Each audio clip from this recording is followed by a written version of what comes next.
We begin with breaking news. Israel says it's concluded its strikes on military targets in Iran.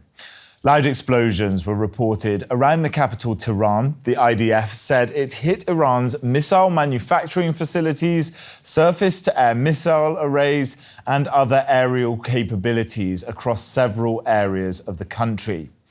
Israel's attack is in response to Iran's ballistic missile barrage earlier this month, in which around 200 missiles were fired at Israel. Loud explosions have also been reported near the Syrian capital, Damascus. Israeli army spokesman Daniel Hagari confirmed that the airstrikes had been completed. I can now confirm that we have concluded the Israeli response to Iran's attack against Israel. We conducted targeted and precise strikes on military targets in Iran, thwarting immediate threats to the state of Israel. The Israel Defense Forces has fulfilled its mission. If the regime in Iran were to make the mistake of beginning a new round of escalation, we will be obligated to respond.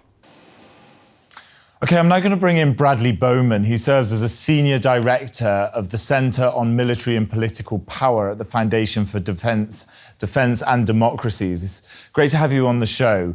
So we've got Iranian media seems to sort of be playing down the effects of some of these Israeli strikes. What can you tell us about that? What are you hearing so far?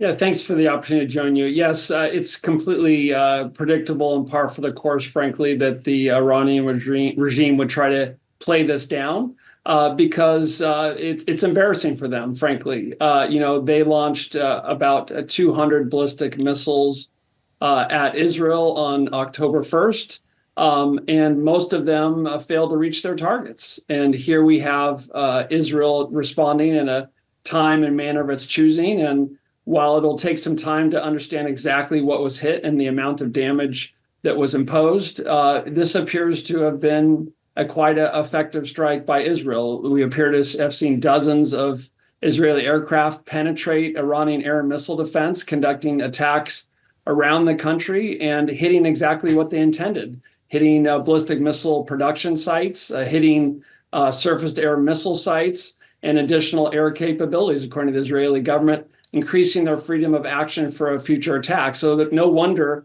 the regime is going to want to downplay this. And as your correspondent just said, the ball's in their court to decide how to respond. If the regime chooses to start another series of attacks, that might be strategically foolish for them. It'll be politically difficult for them not to respond, but maybe strategically foolish because they have to wonder whether their attack on Israel again fail, simply giving Israel another opportunity to conduct yet another effective attack. And the next time, they may not refrain from hitting energy sites, nuclear sites, and even regime targets. It's interesting what you say there, Bradley. Do you think that this strike that we've seen from the Israelis, I mean, from what you're saying, you think it's sort of achieved what it set out to do. But from what you're saying, it seems that you think that this is a precursor to further strikes, to a further escalation, even from the Israelis. I think for decades, at risk of oversimplification, the Islamic Republic of Iran has been implementing an asymmetrical terror proxy strategy where they attack their enemies through proxies. And the advantage of that strategy for Iran is that the counterpunches are delivered to the proxies, the proxy puppets, if you will, and not the puppet master. Following Iran's unprecedented direct attack in April on Israel, and then a second attack on October 1st, the mask is off, the gloves are off. And now Israel is hit back directly inside Iran. That's a big deal. And so the regime now has to know that if it continues to attack Israel, that it's going to feel the consequences of that at home. And so the decision now is up to Iran. Meanwhile, they are inching toward a nuclear weapons capability. So Israel's focusing on that. But Iran has to know now, and its military leaders have to understand that Israel has the means to conduct attacks basically anywhere in Iran that they want with a high level of effectiveness. That's concerning for them. So also of concern for them would be the loss of its military capacity, its capacity to produce missiles, etc. Is this an effective thing that the Israelis have done? How worried will the Iranians be that these sort of sites, these production sites have been hit? It's a good question. Iran has the largest ballistic missile program in the Middle East. It's formidable, but it's not 10 feet tall, if you will. But they fired a whole bunch of them. And it appears that tonight, Israel has destroyed some of their production capacity and maybe some of their arsenal and can destroy much more in the future. So I'll be surprised if Iran doesn't respond in some way. But I think they're going to have to be, as I've said, very concerned about what that response will give Israel license to do in the next attack, which could be a more firm counterpunch than we saw this evening.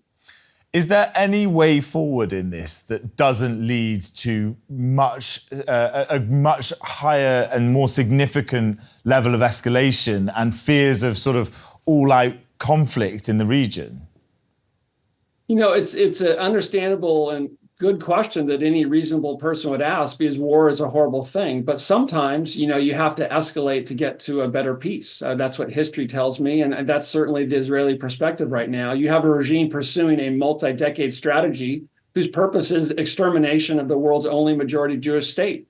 So from the perspective of many Israelis and some Americans, that this will not end until you see a different regime in Iran. Bradley Bowman with the Centre on Military and Political Power at the Foundation for Defense and Democracies. We're really, really grateful to have had you on the show. Thank you for your insight. Thank you. OK, let's have a little recap now of what we know about the Israeli attacks on Iran. Israel's military says the attacks on Iran are over after 3 waves hit the country. Military spokesperson Daniel Hagari said precise strikes had hit military targets in Iran.